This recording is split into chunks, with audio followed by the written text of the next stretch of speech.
কলকাতা থেকে ফিরেই বালুরঘাটের ১৩ নম্বর ওয়ার্ডে ক্ষতিগ্রস্ত নদী, বাঁধ ও ড্যাম পরিদর্শন করলেন বালুরঘাটের বিধায়ক বিদ্যুৎ কুমার রায়।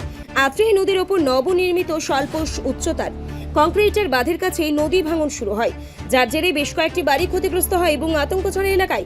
বর্তমানে সেচ দপ্তর বাঁশের খাঁচা ও বালি বস্তা ফেলে অস্থায়ীভাবে ভাঙন রোধের চেষ্টা করছে। পরিদর্শনে এসে বিধায়ক স্থানীয় বাসিন্দা ও সেচ দপ্তরের আধিকারিকদের সঙ্গে কথা বলেন।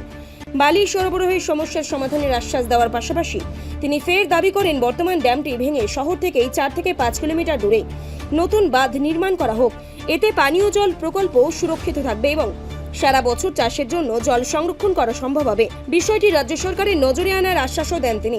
এ বিষয়ে বালুরঘাট বিধানসভার বিধায়ক বিদ্যুৎ কুমার রায় বলেন, এরপরে যদি ভারী বর্ষণ হয় তাহলে কিন্তু যে সংলগ্ন রায়তি জমির উপরে ঘরবাড়ি আছে সেগুলো নদীর গর্ভে চলে যাবে এবং এরা খুবই দরিদ্র লোক, টিনের বাড়ি, টিনের চাল, তাদের বিকল্প নতুন বাসস্থানের তৈরি করা নতুন করে সম্ভব না, তাদের আর্থিক অবস্থা এতটাই খারাপ।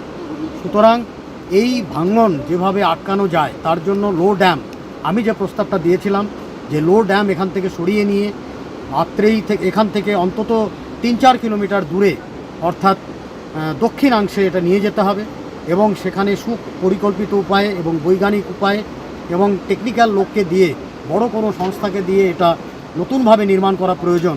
এই ড্যামটা ভেঙে ফেলে এটা না ভাঙার কারণেই কিন্তু জলটা আবদ্ধ হয়ে এক অংশে দিয়ে বইছে এবং যে অংশ দিয়ে বইছে সেই অংশের পাড়গুলো ভেঙে যাচ্ছে। সুতরাং একটা জরুরি ভিত্তিতে ড্যামটা ভাঙা দরকার, পুরনো যেটা ভাঙা ড্যাম সেটা সম্পূর্ণ উড়িয়ে দেওয়া দরকার, সরিয়ে ফেলা দরকার এবং নতুন করে দক্ষিণাংশে ড্যাম করা দরকার, যাতে বালুরঘাটবাসী তৎসহ আমরা যে কারণে এটা বলেছিলাম যে পানীয় জলের প্রকল্প সুস্থভাবে চলা, এই বন্যার কবল থেকে মুক্তি পাওয়া। এই বিষয়ে স্থানীয় বাসিন্দা পার্বতী হালদার বলেন, খুব আতঙ্ক আছে বাবা, বন্যায় নিন্দায় আমাদের খালি দিকে চিন্তা হচ্ছে। আমাদের কোনো ব্যবস্থা করে দেন বাবা, আমাদের যাওয়ার মতো পথ নাই। আমার এক কাঠা মাটি নিব যে সেই শক্তি আমাদের নাই, লোকের বাড়ি কাজ করে খাই। আমার খুব আতঙ্ক হয়ে আছে এই জায়গাটা, কখন যে ঢুকে যাবে ঘুমের বাতালে দেখতেই পাবো না। এখানে তো কাজ চলছে, কাজটা মানে কি কেমন কাজ চলছে? কাজ ভালো মতো চলছে না, ওই তো একবেলা কাজ করছে আর একবেলা বসে থাকছে, কোনো তদবির নাই, খালি বাঁশ না ফেলে ফেলে বসে থাকছে একবেলা। এখন কি চাইছেন আপনি? এখন চাচ্ছি তোমরা এইখানে কেন বাঁধার চেষ্টা করেন তাড়াতাড়ি ভাবে, এটা বৃষ্টি হলে বাবা সব ঘুরে চলে যাবে। আমরা খুব আতঙ্কে আছি আমরা। বালুরঘাট থেকে রিপন ভৌমিকের রিপোর্ট, নিউজ টুডে।